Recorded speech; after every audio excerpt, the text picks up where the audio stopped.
And wow, Manic, please get that off. Please get that off the screen. This is Starfire's daughter.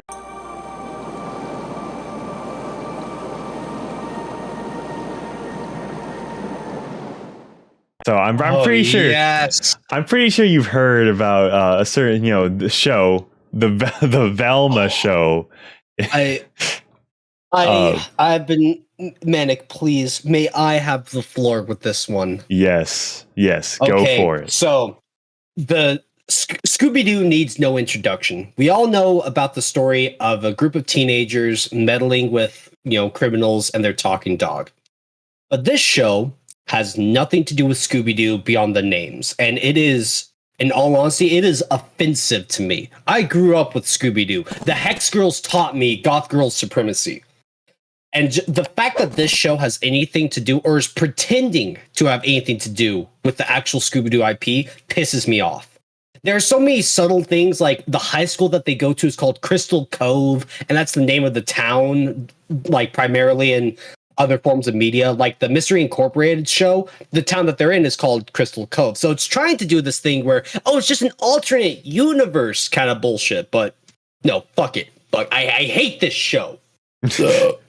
Yeah, and sorry. It seems like it's very much universally disliked. So because the IMDb rating is 1.3 out of 10, and lower than Dragon Ball Evolution. Yes.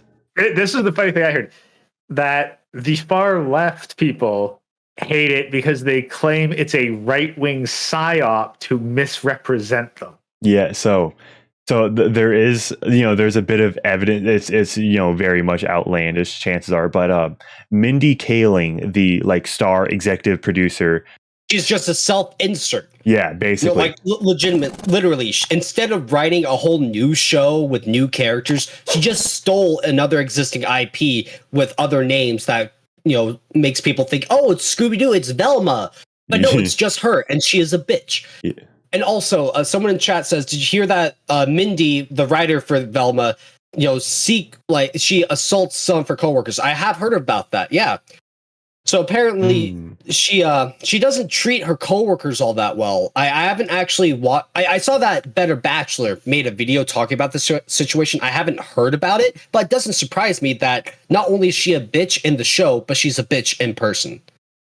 And also, so the thing about this show, these characters are supposed to be like 16 or 17, 18, like they are in high school. This show is over sexualizing high school teenagers. I'm not exaggerating with that. They could be here. Let me look up if there's an official age for these characters. Where's the fiction? Where are the fictional character child protective services on Twitter? Right?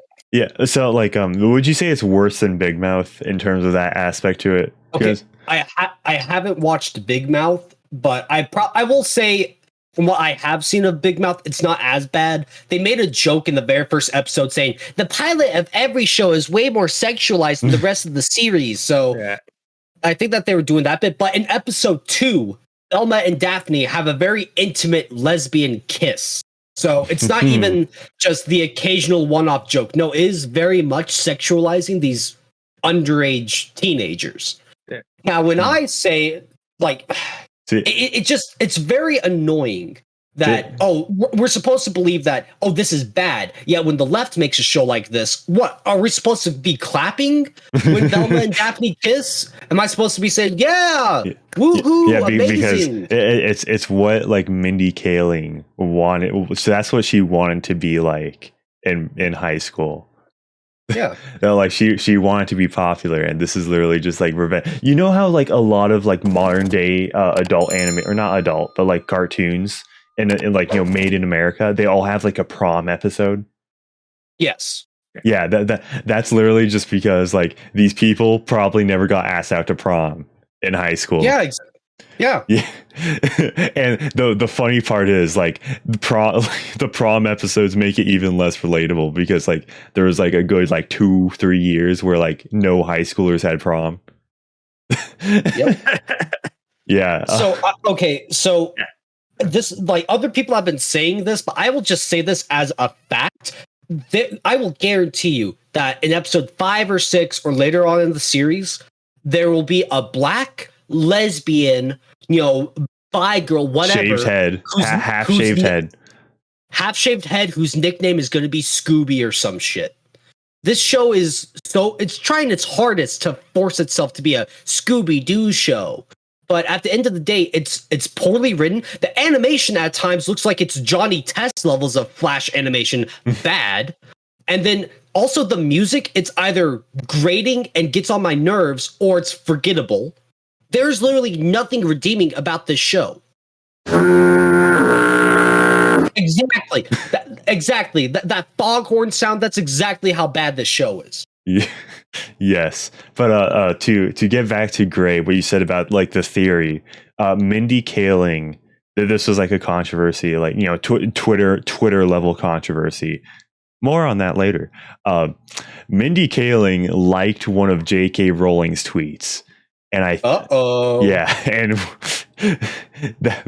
that's why. Not even left likes Mindy Kaling because supposedly she's also a TERF. So there's that. I mean, TERF still has the word feminist in it, so they're all like two sides of the same coin levels of shit. Yes, but when your enemies are fighting each other, don't interrupt them and tell them they're on the same side. Exactly. When your enemy is doing something stupid, don't tell them to correct it. Just capitalize on it. Yeah. Art of War, Sun Tzu. Sun Tzu once said, "Velma Dinkley is a bitch." He said that in the Art of War. Just look at page 5, the third paragraph. You will see it. For a second, I thought you were just reading chat. I was like, "Oh wait, no. Sun Tzu's an author." Wait. Oh wait. Personal favorite quote by Sun Tzu: "All warfare is based." Bro, Sun Tzu was ahead of his time, dude. Yeah. So any final? Oh yeah, isn't Fred completely incompetent? Fred is the most beta. Okay, so everyone in the show sucks. If you're a guy, you have no reason to watch the show because all the men are either shitty. The Norville character is a beta male simp. He literally is going to sell a kidney for $500 to pay Velma some shit, right? So he will sell a kidney. He is actively in a hospital gown, like using a Sharpie to draw out where his kidney is going to be so he can get it surgically removed to give Velma $500. Fred is a little bitch who's like coddled. He is 16 and hasn't gone through puberty kind of shit. Fred's father is an asshole. Velma's father is like so forgettable. He does nothing in the show so far. If you're a guy, you have no reason to watch the show. If you're a girl, I believe you would have no reason to watch the show because every chick in the show is a bitch. Yeah, unless you are an extremely unlikable person, chances are you won't relate to Velma in any sense at all. Yeah, at all. Hey, actually, what do you think? Actually, here's the other thing. So, taking a look at her face, look at her attitude. I want you guys to go back a couple of years and remember my name is not I'm not Starfire. Oh yeah, yeah. What is that? I haven't heard. I don't know that. What is that? I know it is basically fan fiction about Starfire's emo goth daughter phase. Yeah, emo, and how much she resents being the daughter of Starfire. Wait, let me look it up real quick. Yeah. But so what point was I going to make? Oh yeah. So in my video that I made about episode 1 of Velma, I completely called that Shaggy, Norville, whatever, was going to be the most beta male simp. I completely called that, and I was right. All right. For as much shit as I give myself, I can actually see the next 2 or 3 steps ahead, if you know what I mean. And wow, Manic, please get that off. Please get that off the screen. This is Starfire's daughter, and I don't think that's showing on stream though. I pull it. There we go. Yeah, we're looking at that via the Discord stream. But Manic, please stop, please. Yeah, and I just like to point out how in the actual graphic novel is highly implied. I think it's Tim Drake is the deadbeat father. I think that's Robin basically. Yeah. Well, one of the 3 Robins. It's implied. Yeah, the third Robin. Yeah. Yeah. So no, that doesn't even make. But Hold the fucking phone. But wait. But Starfire got with Nightwing, who was Dick Grayson. Oh, okay. Yep. It might have been Dick Grayson. Like this was like released like a year or so ago. My memory's hazy. I'm just thinking at the timeline. Is like, wait, pretty sure he got with. Pretty sure Starfire consistently gets with Dick Grayson, but okay, yeah, that might be the case. I mean, are we really going to try to dissect the shitty lore of a bad spin-off graphic novel that should just be forgotten by? Yeah. I mean, it came out like a year ago, and it's effectively been forgotten. It's just as I am somewhat of a nerd, I have some pride to maintain. No, good. You know what? If anything, Gray, I want you to make a full video dissecting this graphic novel. Wouldn't that be fun? No. Okay. Fun? No. Well, fun for me? No. Could it be fun for the audience? Well, probably. You guys can say in the comments whether or not you actually want me to commit to that.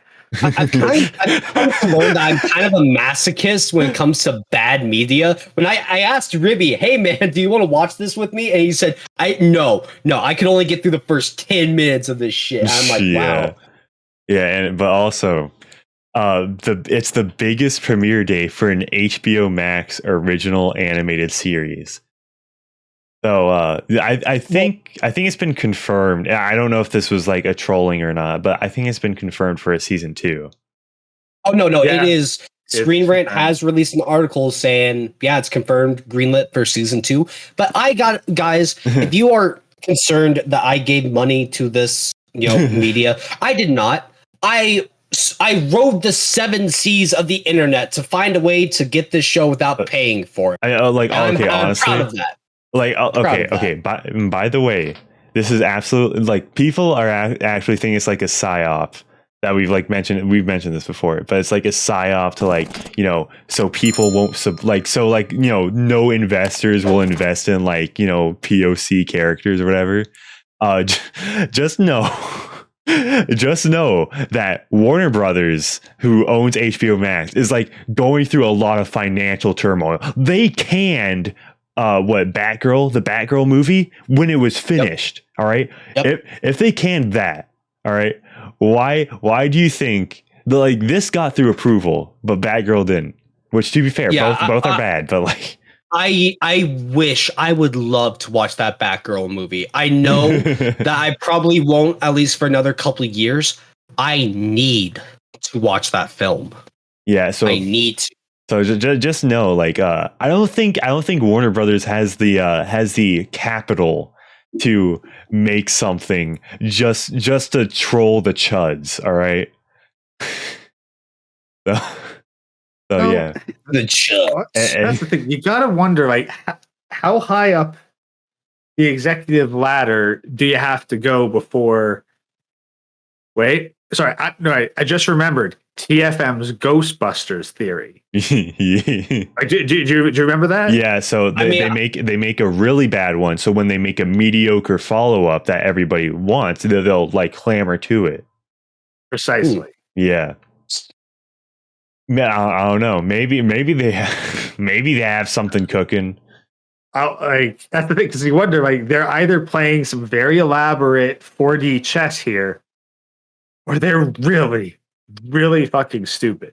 Yeah, or there's a bunch of money laundering involved. That's possible too.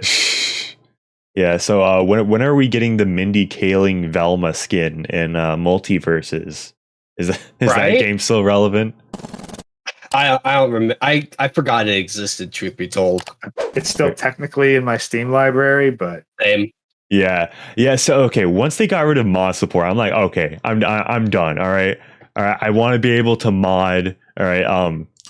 What's his name? Is it Charlie from Smiling Friends? I modded him over Steven Universe. Hey. Yeah. That sounds funny. And then they integrated anti-cheat. And it's like, oh, your mods don't work. Okay. Let me just not play your game. So any final thoughts on Velma? It's going to be bad, and I'm afraid that I'm going to keep watching it. Also, the plot of the show is not unique at all. There's a TV show called Monk starring Tony Shalhoub, however you say his fucking name, because I can't speak for shit.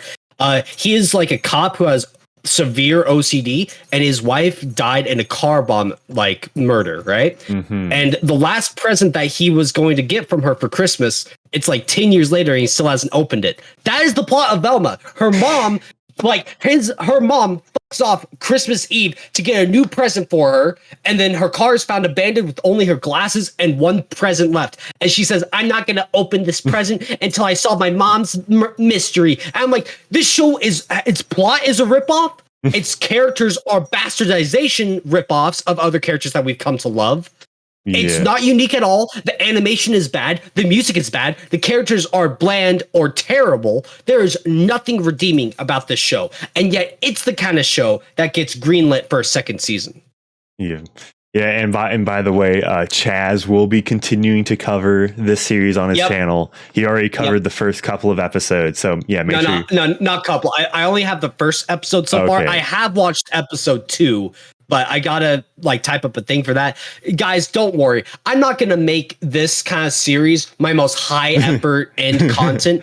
I'm gonna do the most basic bitch editing to try to make. Okay, Manic, for a good like hour, I had this video done, and I was trying to cut up every time I would upload it as a private video. Copyright strike. Upload. Copyright strike. Every like not even 10 seconds of footage I could use. And also, I finally uploaded it. It said, "Oh, no restrictions." Great. 20 minutes later, copyright strike for 10 seconds of audio. I think that, quite honestly, that's probably how they're shielding this show from criticism, by making it so you can't actually give any examples of the show. Yeah, exactly. I can't let the show speak for itself. And I could go the route of adjusting the audio, making the video like super like zoomed in or up at the corner. But when it comes to the viewer experience, Gray, you've taught me that it's important to make sure that whoever is watching this can watch it nice.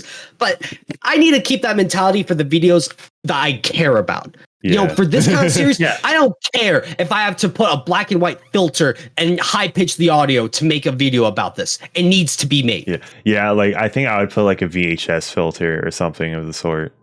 But but yeah, that has been Velma, and I stop hate watching, but it's different because we were making content on it. That's exactly, and I didn't pay for it, so you know what? That's fair. You know, we're not attempting.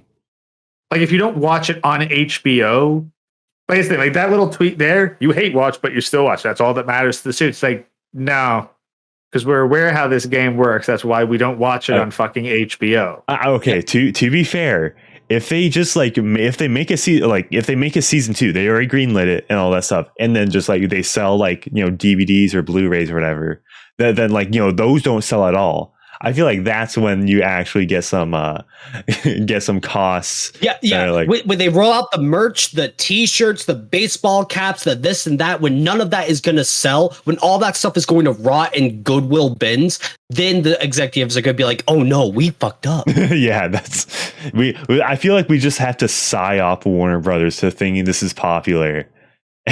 we have to morb Velma. Yes. Yes. Dude, when Velma jankied all over the screen, I clapped. Yeah. We need to make that a meme. All right. God, janky does actually sound like a euphemism. Yep. Bro, when Norville jankied all over Velma in her room, I clapped. It was the most moment in HBO Max's history. Thank you, Chaz.